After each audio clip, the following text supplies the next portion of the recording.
You know, when we think of wars, we think of long, drawn-out conflicts that can last for years, right? Leaving scars on generations. But what if a war could be fought, won, and wrapped up in the time it takes to brew and drink your morning coffee? Well, that's not a hypothetical. Today, we are diving into the absolutely unbelievable but true story of the shortest war in recorded history. I mean, seriously, can a war, a real war with soldiers and ships and everything, actually be over in just 38 minutes? It sounds like the setup for a joke, doesn't it? A full international conflict, done and dusted in less time than it takes to watch an episode of your favorite show. Is that even possible? Oh, it's not just possible. It really happened.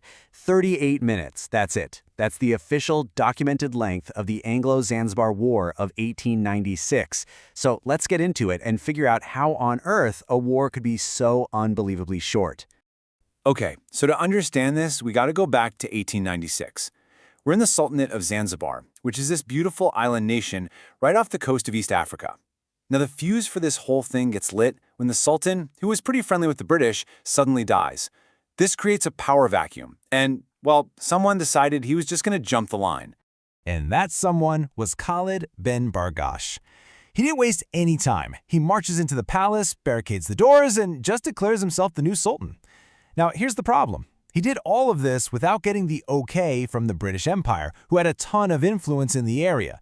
They already had their own preferred candidate in mind. So this move by Khalid, it was a massive direct challenge to their authority. So, did the British send diplomats to negotiate? Did they try to have a lengthy debate? Nope.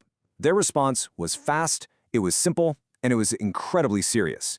They sent an ultimatum, basically giving Khalid a choice with absolutely enormous and very immediate consequences. The message they sent couldn't have been clearer. I mean, there was zero room for misinterpretation. It basically said, you need to be out of that palace by 9 o'clock in the morning, sharp. And that little or else? Well, that was backed up by the full might of the British Royal Navy, which was sitting right there in the harbor. Now, this is where things get kind of wild. Just look at the insane imbalance of power here. Khalid really thought he could win this. He had almost 3,000 men, a ceremonial yacht that was basically a glorified boat, and a single old cannon. The British, on the other hand, they had 5 modern state-of-the-art warships just waiting in the harbor. This was never going to be a fair fight. It was a wooden palace versus ironclad ships. For whatever reason, Khalid decided to call their bluff. He hunkered down with his forces inside the palace, and he just waited.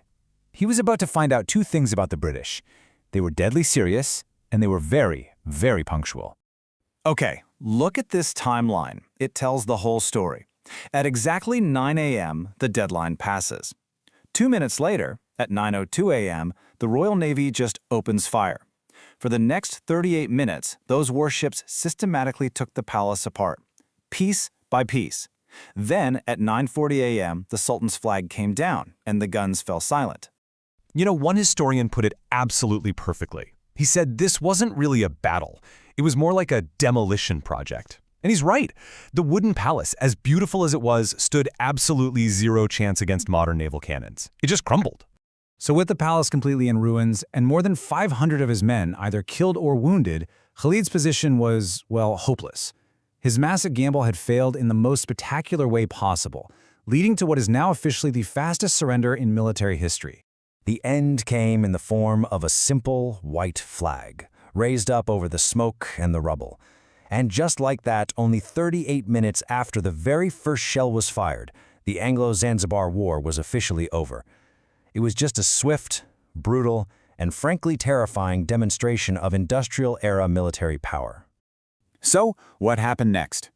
Well, Khalid actually managed to escape the palace and got asylum at the German consulate nearby. The British immediately put their guy, Hamud bin Muhammad, on the throne as the new sultan. And, in a detail that is just so perfectly British, the whole affair was so quick they probably didn't even miss afternoon tea. All right, so beyond being an amazing piece of trivia, what do we actually learn from this? What's the real takeaway?